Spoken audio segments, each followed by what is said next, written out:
Thank you very much. I was just actually thinking of my playing days when I was listening to Julian talking wonderfully before, and he was mentioning Dougie Cameron. And my memory of Dougie is when I was in the National Youth Orchestra. Pierre Boulez had come to work with the NYO, which was an extraordinary thing. It was fantastic. It was kind of focused. And I remember in an early afternoon session when all the tutors were kind of sitting around after lunch, and you can kind of imagine how Dougie was at that point. Pierre wanted to listen to what the Celeste was doing. And in a very wonderfully clipped, sophisticated, he said, "Celeste!" And Dougie went, "Oh, yes, what?" And it was my memory of Dougie actually was waking up from his reverie, thinking that the celeste was the cellos. So, yeah, you got there eventually. Good, very good. That kind of accords certainly with the memories that we heard from Julian. So, El Sistema, I just put behind the image as a kind of something to focus this on, because of course there is that image, and actually it's actually wonderful that everybody has talked so much about this concert at the Albert Hall on the 19th of August 2007 as the kind of image of that, because I'll start with doing that. So that you don't need to scribble away if you don't want to. All of these images now that you're going to see are at the following address there, the WordPress address ISM 2014. So if you want to use them, steal them, take them, it's very much the El Sistema way of doing things, which is it's kind of open source. So anything that's useful from these that you would like to use, please do. That's the image, and so that's I think the way that we often all think of when we think of El Sistema.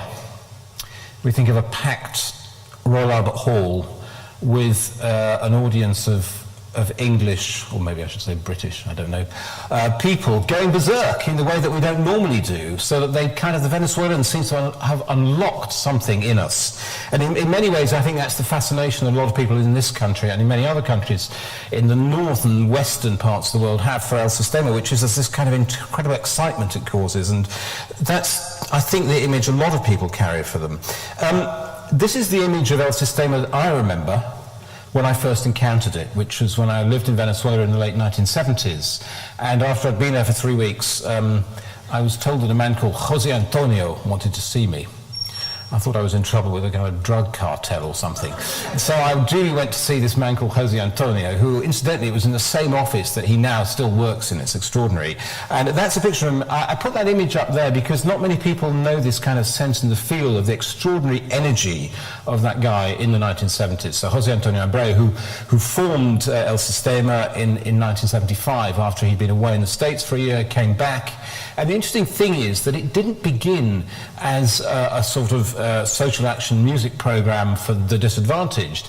It started because he felt that many Venezuelans had no opportunity to play in their own country's orchestras. There were then 2 orchestras, and many of them, people playing that were foreigners who'd come in. I put my hand up, I was guilty, I was one of those foreigners. And so he began it in that way. But very soon it did actually change, and that change is something that's very interesting to look at. There's an image here which gives an impression, I think, of the extraordinary reach of El Sistema. I mean, the top image in the middle there is of a nucleo called the 23 de Enero Nucleo, which is in the news these days because it's apparently one of the most terrifying parts of Caracas now with all the political problems. But that's the kids playing their first concert in 2009. The second image down on the right is of a prison orchestra. On the left, those white gloves are chorus hands of people who are in the White Hands chorus, who are people who are hard of hearing.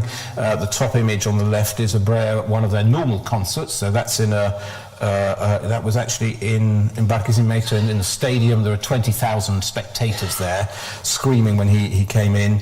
The bottom image is a group of players in the blue shirts who've decided that what they want to do is look at their vernacular folk music, relating back to the question we had earlier about using folk music. It's very strong for them. The bottom image is of a new Baroque orchestra that started up. You know, it's tremendously varied what's been started by this. This is a picture in Caricuao, just near Caracas, which is the instrument mending center. So one of the things that's fascinating is the incredible economic areas that grow up. You know, thousands of instruments are needed. How do you look after them? The thing I love on this one is the boy on the bottom right image, who was 14 when I met him, and he He came from an area in the delta of the Orinoco River, and he was training to look after instruments. And when he went back there at the age of 14, he would have become the expert for, I don't know what, 100 miles around in every direction, looking after instruments. And one of the most extraordinary things that this youngish culture manages to do with El Sistema, which I think we find quite difficult in this country, is to give young people leadership and let them kind of go with it. And I found that tremendously important in seeing their progress. This is now an image which just shows some of the places in the world which El Sistema has spread to. Now, I didn't do this especially for this afternoon, but in the top right you'll see Julian Lloyd-Webber with Lambeth in Harmony kids. Below that, there's a project in Uganda, which doesn't call itself a Sistema, but is very much. At the bottom, there is the Japanese Sistema. In the middle of the picture is a book about, if you want to find out more about El Sistema, there's a book, Changing Lives, by Tricia Tunstall, who may or may not be in the room here. But she's certainly around this couple of days if you want to see her, and so forth. Bottom left, there's a meeting of Sistema Europe.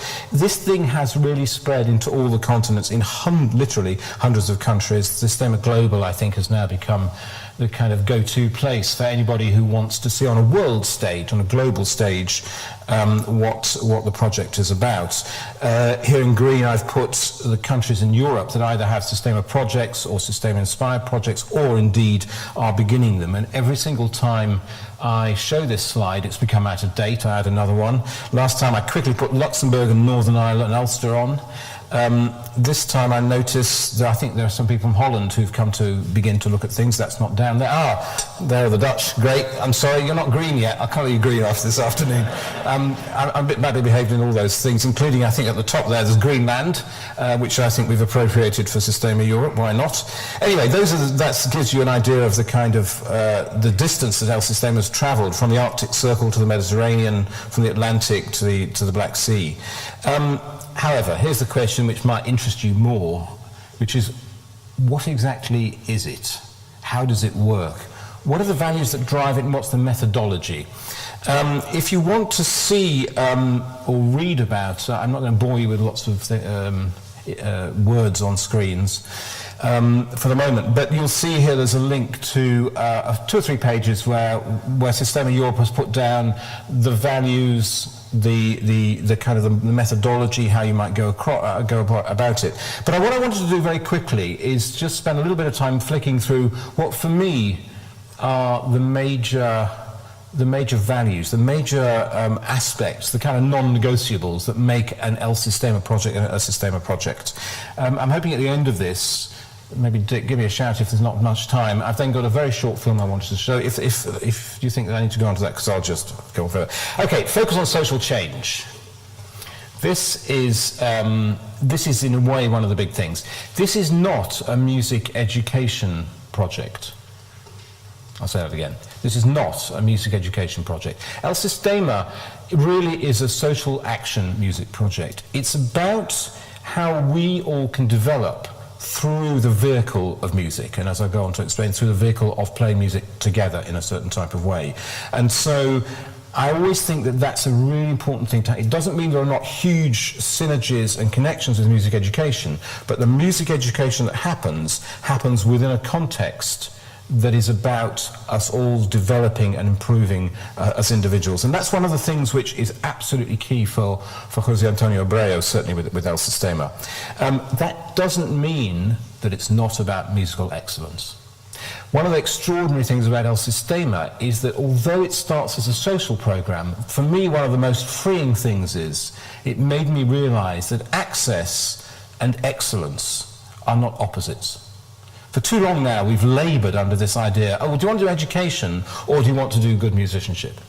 And what the extraordinary lesson for me of Venezuela's El Sistema is that it shows that through access, it breeds a culture of excellence. And through the excellence, people get that social development and that individual development. This is it's interesting actually, this is Buscade in South Africa, a group which are amazing players. They don't even call themselves Sistema, but I think that the values they use and the way they work is very much in tune with El Sistema. Accessibility, I'm going to do some of these slides very quickly because they're things that you'll know about and recognize here. This I think is in Alaska, the project there, and it's open to all. In the place where you started, the idea is it's open to all, and wherever possible, it's free to all. And that means it also takes account of special needs. This is a picture of in Barquisimeto, again, of the special needs group. So this is an amazing group that often they'll sing Handel's Messiah, and you'll get 300 people out of a choir of 600 will be with white gloves, and they'll be signing the music. And so, again, it's another aspect of it's for everybody around there. Start young. This is an orchestra of 4 to 6-year-olds. Again in Barquisimeto, and when all those chairs are with kids there, you'll see a 4 to 5-year-old string section, 4 to 5-year-olds woodwind, 4 to 5-year-old brass. It's fascinating at the age of 5, the brass section are already what we would recognise as the brass section at the Beck misbehaving. It's quite extraordinary how that social thing. But anyway, that's the great thing, and I think that starting young is absolutely key. Teaching artists, again, the quality of the teachers, the kinds of teachers who are involved, and the commitment. I always say, and it's a terrible cliche, it's the coalface of what this is about. And actually, more than anything to me, it's about how the teachers in the Sistemas really work. It's what this methodology I'm talking about is for them. This is Stan in Philadelphia in the US with his project. Commitment to innovation and learning. One of the great things about El Sistema is, although in some ways it's quite a rigid system, I will say, in other respects it's very open to different ideas. This is a picture from LA of a father and child who are making a plastic, paper, tape, string violin. It's called paper orchestra, and the paper instruments are, as they call them, made for anything you have to hand, were a way when in Venezuela they had simply too many people wanting to start, and somebody had a bright idea and said, well, why don't we don't have instruments for these kids, why don't we give them a year on making instruments out of whatever we have to hand? And so paper orchestra started as a kind of necessary thing, and then they discovered that it was an incredible bonding process, that the whole family would get used to playing and making this instrument with the child, and so it then became very valuable in other ways. And that's very typical of that kind of thing which goes on. I think the next 4 or 5 slides are the ones that I think are probably key for us in the UK, because they're things which I think there's a huge amount that we're fantastic at in this country with music education. I think we have some of the most exciting, some of the most creative, imaginative music education projects that have been going on for 20, 30 years. And I don't think we should forget that. But I think when you look at somewhere like Venezuela and Latin America, it's fascinating to see what their strengths are that we can learn from. And the first one I want to focus on is fear of failure. Because I think actually, I don't think I'm unusual in many who grew up in the classical music, I'm not afraid of that word, industry, way of learning, which is that one of the things I think we're often taught to do in the West, in Europe, is whatever you do, don't go wrong. There's never a time when I say that when I don't hear something coming back from the audience. You can feel that, can't you? So one of the great things in Venezuela is they don't worry about going wrong. Going wrong for them is just something you do on the way to going right. And that image is of a boy. I was teaching in a place in Nucleo in Caracas, and I had a Baroque bow with me. And the boy was about to play some Vivaldi, and I said, oh, would you like to try this Baroque bow? And this Baroque bow is incredibly light. Most people would feel it, whoa. To play that in front of all their peers, these strange people who've come in to play music to them, and he said, whoa, yeah, and he tried it. And I think that's the great thing actually there, is so one of our things I think we can learn from it is to help to reinforce that lack of fear of failure. Another thing which is hugely important that I see is a fundamental joy at playing. There's something, many projects around the world with Sistema, you can see that they seem to have ticked all the right boxes what they're doing, but it's all terribly serious. And I think that the Latins are great for helping us to just loosen up a bit. This is actually a paper orchestra in, I think it's Hawaii, and it reflects their colour, their sense of colour, but that vibrant, tropical, colourful, open ambience is something that I think we can learn from a lot. And I've caught myself in this many times when teaching. It's just kind of, just relax, loosen up. It doesn't have to be so serious, because that joy at music making is what really translates to the kids. The other thing that's a huge challenge for people, I think, and which is very powerful in any real Sistema, is the nucleo. So the nucleo is like the local community music centre where all the lessons and all the teaching and many other things to do with Sistema go on. And the wonderful thing about the nucleo is it's usually, well, it always actually is a separate, it's not a school, it's not a music conservatoire, it's not a concert hall, it's not even the local community centre, it's the nucleo centre.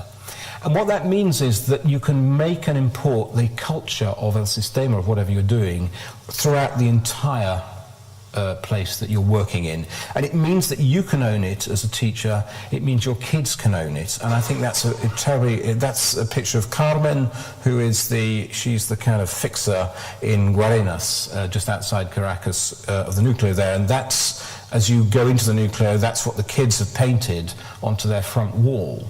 And I'm thinking in Brazil, for example, a place I used to teach, where they took over a new place, and the kids and the families and the teachers and everybody went there for a weekend, and they cleaned it, they made it their own, and because they owned it and had done that, the way that they made music can run through the entire project.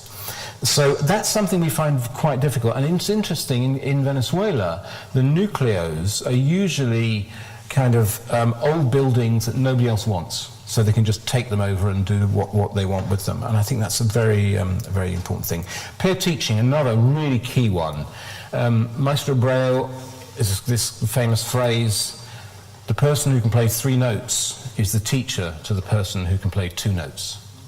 And again, I think we're very used to, in Europe, this notion of I'm a teacher or I'm a learner. And in Venezuela with El Sistema, it's much more smudged, whether you're a teacher or whether you're a learner. Actually, all of us should be both. And so that going back to that kind of pre-specialized age is something that's very powerful and is, you know, wonderful to see. And I've seen it so many times. And what it means is that in orchestras, you often get this thing that people are rehearsing. I'm thinking now of a project I did in Valle de la Pascua in Venezuela, and there was a very young oboist, and there was an older flautist, and she stayed through the entire rehearsal just to kind of look after what he was doing and put him in the right place, which might actually mean, you know, not being playing for very long, showing him where the fingers go. The fact it was a different instrument, she was, I don't know, she was probably 10 years different in age, irrelevant. There's this wonderful culture of helping each other, which socially we don't seem to have managed to remember so well sometimes in our own culture. Ensemble learning is another really key thing. When I learnt the violin in the 60s and 70s, Leeds College of Music was one of those places, it was about me going for lessons, learning my instrument, becoming good enough, and then going into an orchestra. In Venezuela, they do something very interesting. The skill within El Sistema that you learn is not your instrument. That's not the primary skill. The primary skill is working together. It's actually using the orchestra as a metaphor for how we work together as a society. So ensemble playing is absolutely key there. Certainly, if you're good on an instrument, you get encouraged, and then you go on, and that's great. But the first thing that you do is to not worry about having to be really fantastic on an instrument. I mean, I know the story of a child, they were doing a project somewhere in the middle of Venezuela, and with an American conductor, and the guy said, but sorry, we don't have a bassoon for this.